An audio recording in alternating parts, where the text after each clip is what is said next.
Oke, teman-teman semua, senang sekali berjumpa dengan Anda semua di channel YouTube Akela.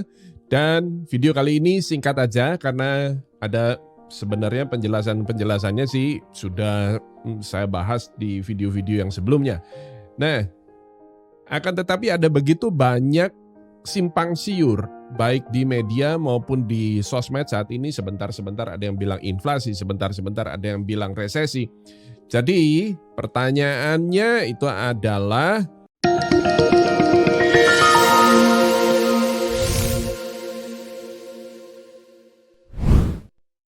yang benar yang mana nih sekarang ya?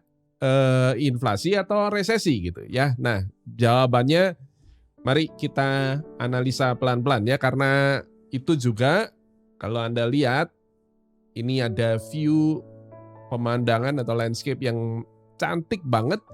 Ini adalah view dari satu lokasi di Amerika, salah satu cagar alamnya, national parknya, dan itu adalah Jackson Hole, di mana tiap tahun The Fed akan melakukan simposium di situ, namanya Jackson Hole Symposium, dan lokasinya ada di Grand Teton National Park. Nah, sebelum saya bahas tentang Jackson Hole, maka saya akan singkat aja, karena ini lagi-lagi sudah pernah saya bahas di video sebelumnya, siklus ekonomi.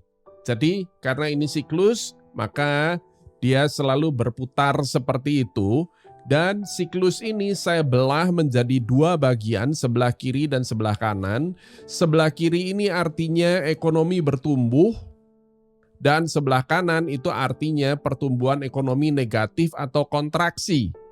Nah, di periode yang sebelah kiri dengan pertumbuhan ekonomi, maka yang terjadi adalah jumlah tenaga kerja yang terserap itu tambah banyak. Dan ini adalah salah satu tanggung jawabnya The Fed, yakni adalah maximum employment, jumlah tenaga kerja yang terserap itu setinggi mungkin, ya.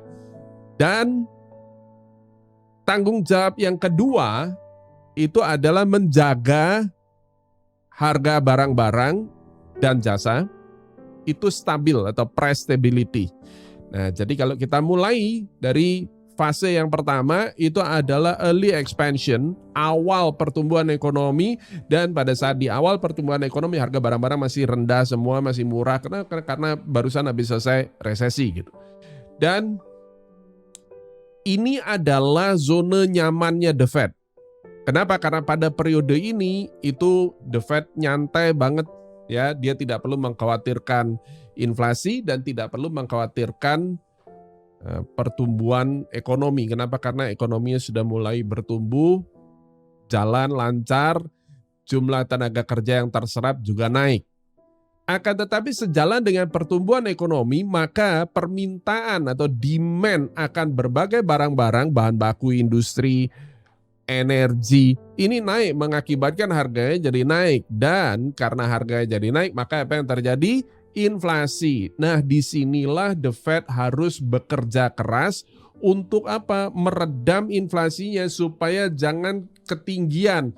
Karena kalau ketinggian maka harga barang-barang jadi mahal, dan karena harga barang-barang jadi mahal, bahan baku jadi mahal, semua jadi mahal, maka pada akhirnya ini juga akan memperlambat ekonomi, memperlambat pertumbuhan ekonomi. Jadi kalau dibiarkan ekonominya melambat, maka masuklah dia ke jurang resesi ini. Kadangkala, atau bukan kadangkala, sering The Fed juga guna mengantisipasi kenaikan inflasi ini, guna mengkontrol inflasi ini, maka The Fed menaikkan suku bunga terlalu tinggi, mengakibatkan apa yang terjadi? Demand-nya turun banyak, ekonomi tumbuhnya terlalu pelan ya, pertumbuhan ekonomi jadi negatif, dan ini mengakibatkan yang terjadi adalah masuklah dia ke zona resesi. Dan ketika sudah mulai masuk ke zona resesi, maka The Fed akan memangkas suku bunga, dan bila perlu apabila resesi tambah parah, maka yang terjadi adalah The Fed melakukan quantitative easing atau stimulus moneter. Nah, disinilah perannya The Fed. teman-teman semua ya. Pertanyaannya adalah saat ini kita ada di mana nih? Kita lagi inflasi, ekonomi Amerika saat ini lagi di mana? Lagi inflasi atau resesi? Ya, ini yang simpang siur karena sebentar-sebentar ada yang bilang inflasi, ada yang bilang bahwa resesi. Nah, ini dia. Bagaimana pendapat Anda? Ketik di kolom komentar. Saat ini Amerika tengah inflasi atau tengah resesi saat ini, sedang resesi parah ya. Nah, saya sendiri kalau Anda tanya, maka jawab saya adalah Amerika saat ini tengah menghadapi inflasi tinggi. Apakah resesi? Jawab saya enggak. Ya. Nah, akan tetapi ya, ketahuilah bahwa pendapat Anda dan pendapat saya apalagi ya, sehubungan dengan inflasi atau resesi Amerika itu enggak penting. Ya, kenapa? Karena pendapat kita tidak akan ada gunanya apa-apa, tidak ada efeknya apa-apa terhadap S&P 500, terhadap bursa saham, pergerakan harga saham. Yang menentukan atau yang lebih menentukan itu adalah pendapatnya The Fed. Karena itu yang penting bukan apakah Amerika resesi atau inflasi, tapi pendapatnya The Fed sendiri, view-nya mereka melihat Amerika ini sekarang resesi atau inflasi itu yang jauh lebih penting. Guna melakukan assessment, analisa terhadap makroekonomi Amerika, maka The Fed ini melakukan sidang 8 kali dalam setahun, namanya Federal Open Market Committee atau yang disebut dengan FOMC.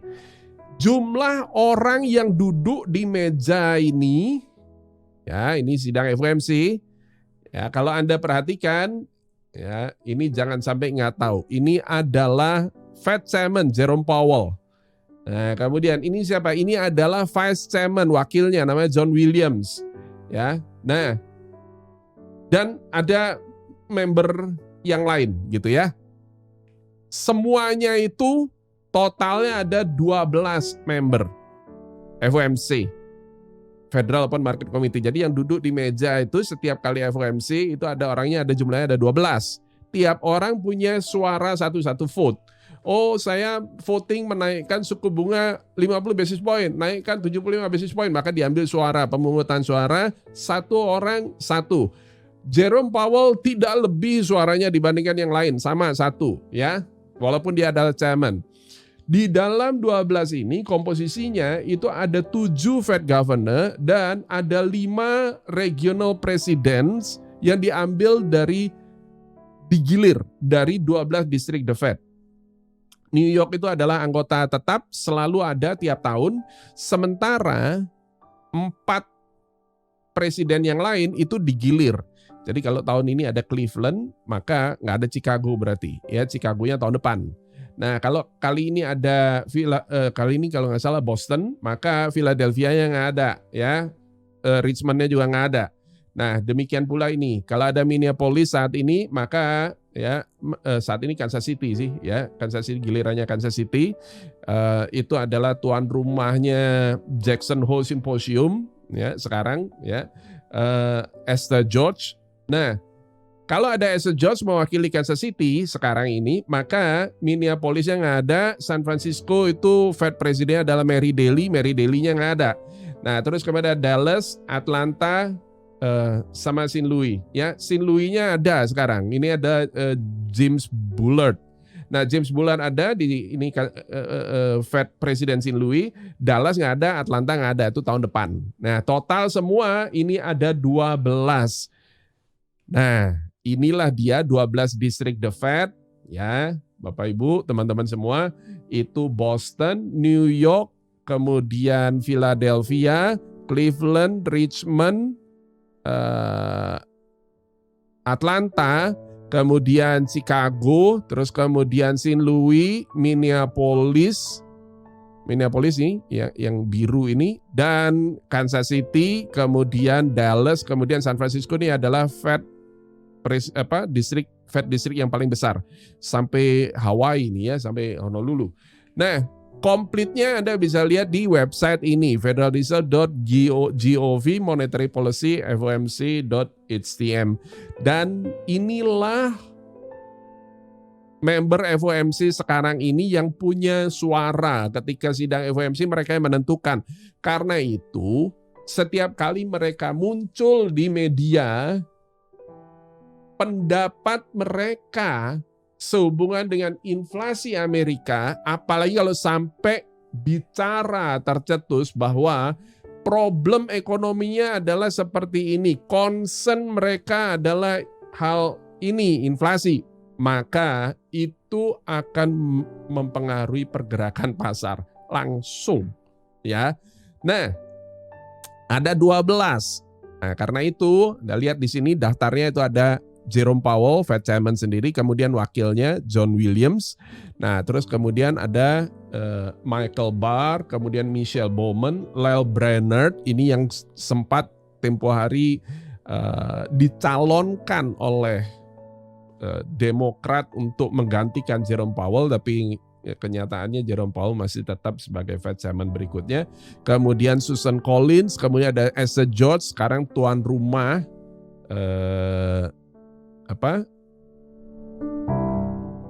simposium, ya, Jackson Hole. Dan kemudian ada Philip Jefferson, kemudian Loretta Mester ini adalah Cleveland, kemudian Chris Waller ini adalah Board of Governors sekarang. Ya, dulu Chris Waller ini itu adalah Fed presidennya St. Louis, dan St. Louis sekarang Fed presidennya digantikan oleh James Bullard, dan ketika James Bullard naik jadi Fed presiden, Chris Wallernya sekarang naik jadi gubernur, ya, Fed Governor.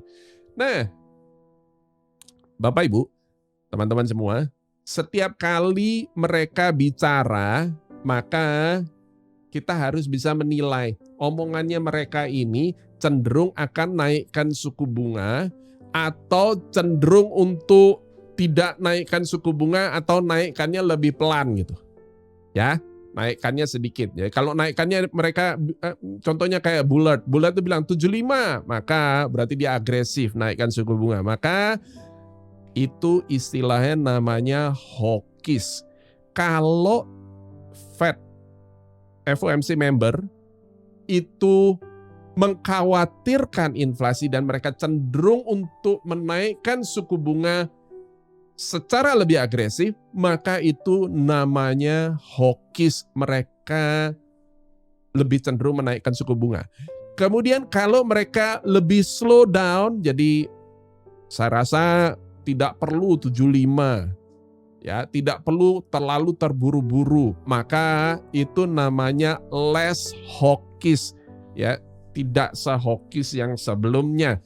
Atau boleh dibilang juga lawannya hawkish itu adalah dovish. Dovish itu artinya cenderung untuk tidak menaikkan suku bunga, ya. Nah, ini dia. Anda mesti paham apa itu hawkish, apa itu dovish. Ini adalah terminologi untuk menilai ucapan seorang pejabat The Fed.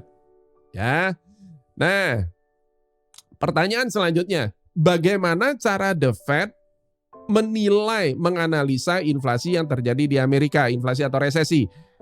Oke, Anda perhatikan baik-baik. Di Amerika, ya, media di Amerika itu heboh banget gara-gara apa? Mereka banyak sebut ini, ya, Fox News, harga chicken wings, ya, sayap ayam itu naik 53% gara-gara inflasi. Dalam setahun naik 53%, inflasinya parah nih, katanya gitu. Ya, chicken wing price soar significantly because of inflation gitu. Mirip-mirip lah sama kalau di negara kita, ya, media itu kalau menyoroti inflasi ngelihatnya adalah apa? Bukan sayap ayam tapi harga cabai, ya, harga cabai melesat parah naik gara-gara apa? Inflasi katanya.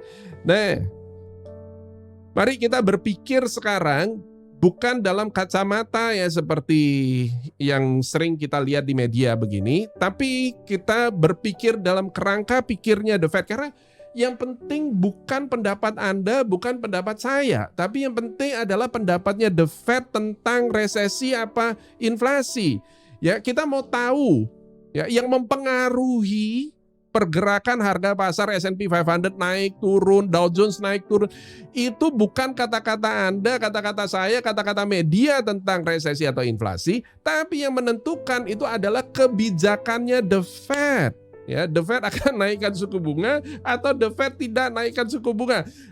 The Fed akan terus naikkan suku bunga sampai tahun 2023 atau cuman sampai sebatas tahun 2022, dan ini mulai nggak perlu lagi seagresif sebelum-sebelumnya, bisa terjadi begitu. Itu yang menentukan S&P 500 naik atau turun. Nah, karena itu saya bikinkan matriks. Ya, inilah data yang selalu dijadikan dasar penilaian oleh The Fed. Yang pertama itu adalah leading indicators, dan leading indicators itu adalah termasuk harga-harga komoditas, oil, natural gas, ya. Kemudian harga mobil bekas, harga barang-barang yang ada ya di Amerika, kebutuhan masyarakat sehari-hari. Nah, ini adalah leading indicator nomor 1. Yang kedua itu adalah market based indicator. Market based indicator itu maksudnya gimana? Saya sudah sempat bahas juga di dalam video yang sebelumnya. Itu adalah namanya inflation break even rate. Ya, apaan itu inflation break even rate? Itu adalah selisih bunga antara obligasi US Treasury dengan tips yield, ya. Jadi Treasury yield dikurangi tips yield. Apaan tuh tips? Tips itu adalah Treasury Inflation Protection Security, ya. Jadi obligasi pemerintah yang terproteksi terhadap inflasi. Mengenai ini saya sudah lagi-lagi jelaskan dalam video yang terdahulu, Anda silakan cek di situ. Nah, kemudian yang berikutnya itu adalah indikator survey based indicator, dan ini adalah consumer confidence, ya, dan consumer sentiment. Sentimennya konsumen, ya. Nah, itu adalah dipelopori surveinya oleh University of Michigan, ya.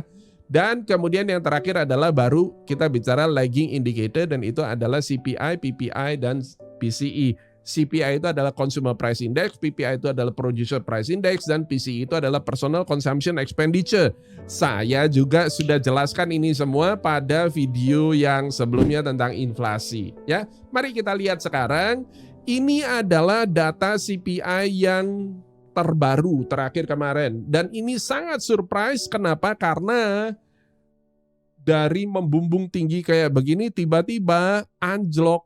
Jadi nih ya, month to month inflation CPI itu adalah 0%, nggak naik, dia tetap tuh 0%. Berarti tidak ada kenaikan inflasi lagi. Dengan kata lain, berarti ini adalah tanda-tanda awal bahwa inflasi Amerika sudah mencapai puncak dan mulai melandai. Oke, mari kita teruskan. Ini adalah core CPI. Core, kalau ada core itu artinya komponen makanan dan energi dikeluarkan. Ya, sama ya, dia menurun kayak begini. Sebelumnya 0,5. Sebelumnya 0,7, sekarang jadi 0,3%. Kemudian ini adalah Producers Price Index. Producer Price Index sudah negatif 0,5%. Ya, apa bedanya PPI dengan CPI? Kalau PPI itu artinya inflasi di tingkat produsen. Kalau CPI itu adalah inflasi di tingkat konsumen. Anda lihat ya, secara kasat mata kita bisa lihat bahwa core PPI, bahan baku industri ini, ya, energi dan komponen energi dan bahan makanan dikeluarkan. Anda bisa lihat bahwa datanya menunjukkan bahwa core PPI ini menurun kayak begini. Ya, maka dengan demikian kalau saya gambarkan berarti saya bisa tunjukkan ke Anda bahwa matriksnya sekarang kayak begini ya. Ini adalah di bulan Maret, April itu harga komoditas, harga-harga naik. Di bulan Mei sudah melandai, sudah mulai flat, dan kemudian Juni, Juli, Agustus harga-harga komoditas itu turun. Ya, terus kemudian inflation break even rate, ya, selisih Treasury yield dengan tips di bulan Maret itu naik, kemudian April mulai melandai, kemudian Mei, Juni, Juli turun, ya, Agustus ini flat. Ya, nah, kemudian University Michigan Fed Surveys ini adalah di bulan Maret itu naik sampai Mei, Juni itu sudah mulai ngedrop, Juli juga turun parah, turunnya banyak banget. Dan demikian pula CPI, PPI, PCE itu di bulan Juli turun. Kita tinggal nunggu dua data ini di bulan Agustus. Nah, mari saya teruskan. Bagaimana dengan media di Amerika sekarang? Apakah masih tetap rame sehubungan dengan inflasi? Ya, ternyata ada data ya, sayap ayam di Amerika ini sekarang sudah drop, bahkan turun harganya di bawah harga sebelum COVID. Ya, teman-teman semua. Berarti ya ini kalau kemarin dibilang bahwa naik 53% gara-gara inflasi, ini sekarang turunnya ini bahkan di bawah sebelum COVID, ya. Nah, ini ada satu analis ya di Twitternya, ini menarik sekali, saya ambil kayak begini, keren nih ya, Justin Fox.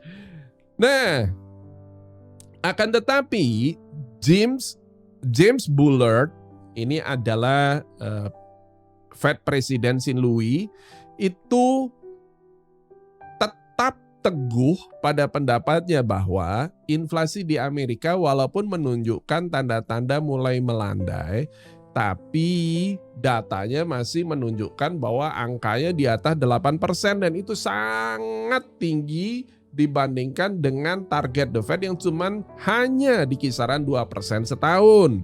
Karena itu ya, Jim Bullard itu sempat menyatakan bahwa dia pada FOMC nanti bulan September ini lebih cenderung untuk menentukan voting 75 basis point kenaikan lagi. Dan gara-gara itulah maka yang terjadi adalah koreksi langsung yang terjadi di S&P 500. Nah, akan tetapi apakah semua 11 member yang lain itu juga, ya berarti kata-kata Bullard ini hawkish atau dovish? Jelas-jelas adalah hawkish. Nah, tapi pertanyaannya adalah apakah ke-11 member FOMC yang lain itu sama hawkish ya sama Jim Bullard? Ya. Apakah semuanya 75 basis point? Ingat ya bahwa dia cuma punya suara 1, sementara ada 11 yang lain. Nah, ini adalah data inflasi Amerika.